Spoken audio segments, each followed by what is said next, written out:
মহা ধামাকা গল্পের নতুন মোড়।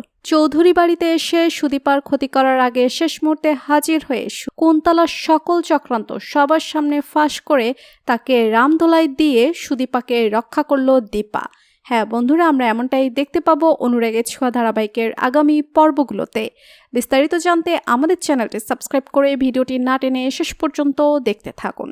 চৌধুরী বাড়িতে সব ঝামেলা শেষ করে দুর্গাপূজায় সকলে আনন্দে মেতে উঠেছে, কিন্তু কুন্তলা কাউকে শান্তিতে থাকতে দেবে না। সেনগুপ্ত বাড়ির বংশধরকে নির্বংশ করে ছাড়বে এই শপথ নিয়ে চৌধুরী বাড়িতে এসে হাজির হলো কুন্তলা। এসেই প্রথম নজর পড়ল সুদীপার দিকে।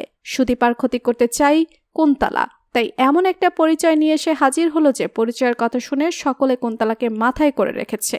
কুন্তলার সব কথাই যেন মেনে চলতে হবে, এমনটাই যেন নিয়ম হয়ে গেছে চৌধুরী বাড়িতে।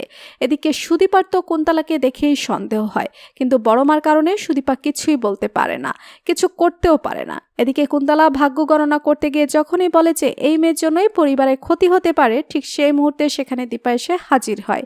দীপাকে দেখে তো সুদীপা পুরো অবাক হয়ে যায়। সুদীপার মনে পড়ে যায় সেই পুরোহিত মশাইয়ের কথাটা, যে কিনা বারবার দীপার কথাই বলছিল। সবটা মনে পড়ার পরে সুদীপা বুঝতে পারে কিছু তো একটা রহস্য আছে, যে সবকিছু থেকে সে অজানা। অন্যদিকে কুন্তলা তো দীপাকে দেখে ভয় পেয়ে যায়। কুন্তলা সুদীপার সাথে আর কি করবে ভেবেই পায় না। এদিকে চৌধুরী পরিবারের সকলেই চমকে যায় সুদীপা আর দীপাকে পাশাপাশি দেখে। অবিকল একই রকম দেখতে দুইটা মানুষ কিভাবে হতে পারে? এসব কি হচ্ছে চৌধুরী বাড়িতে?